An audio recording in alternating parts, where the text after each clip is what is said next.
తీసుకొస్తూ వాళ్ళ పట్ల కొంచెం శ్రద్ధ చూపించండి అనే ఒక పాయింట్ స్పెషల్గా నోట్ చేయడం జరిగింది. ఈ 5E మోడల్తో ఒక లెసన్ ఎలా ఎక్స్ప్లెయిన్ చేయాలి, పిల్లల్ని ఎలా మోటివేట్ చేయాలి, వాళ్ళని సాంగ్స్ ద్వారా కానీ ఎలాగ ఓవర్ టాకింగ్, వాళ్ళకి అందుబాటులో ఏ లాంగ్వేజ్ ఉంటే అదే లాంగ్వేజ్తో వాళ్ళని దగ్గర తీసి లెసన్ పట్ల శ్రద్ధ చూపించండి అని చెప్పడం జరిగింది. సో ఇక్కడ చాలా నేర్చుకున్నాం sir, thank you. And yesterday జరిగిన మీ డెమో క్లాస్లో యాక్చువల్గా ఫస్ట్ టైం నాకు అక్కడికి వచ్చి అంతగా మాట్లాడలేకపోయినా మా సార్ ఆల్రెడీ సజెషన్ ఇచ్చారు, ఎక్కువ ప్రొలాంగ్ చేయకండి, 1 minute ఏదైనా ఫీడ్బ్యాక్ ఇవ్వమని. అందుకని చిన్నగా చెప్పేసి వెళ్ళిపోయా.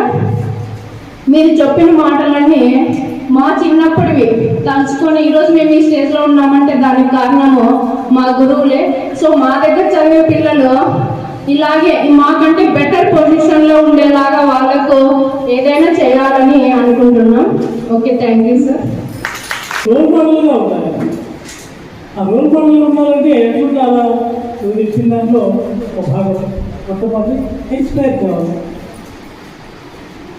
అంటే ఆ మనిషికి ఏదో మనకు కొంచెం డ్రెస్ మీద ఏంటి కొంతమంది బాగా తీసుకుంటారు, కొంతమంది మోడల్గా, కొన్ని యాక్టివిటీ ఇంకా రకరకాల కాబట్టి ఇప్పుడు మరి బాలికల అభివృద్ధి అధికారి మా ఫలితమ్మను మరి నవ్వుతో అలంకరించడం అనేది ఈ లీడర్షిప్లో భాగంగా చాలా గొప్పది.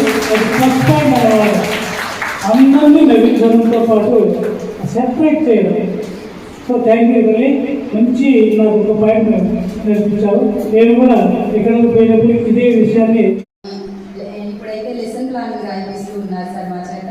ఇప్పుడు దాకా జరిగినటువంటి ప్రతి ఒక్క సెషన్ కూడా మాకు చాలా యూస్ఫుల్ అండ్ మేము దానిని క్లాస్ రూమ్లో అప్లై చేయడానికి కూడా హెల్ప్ఫుల్గా ఉంటుందని మేము చేస్తామని అనుకుంటున్నాం సార్.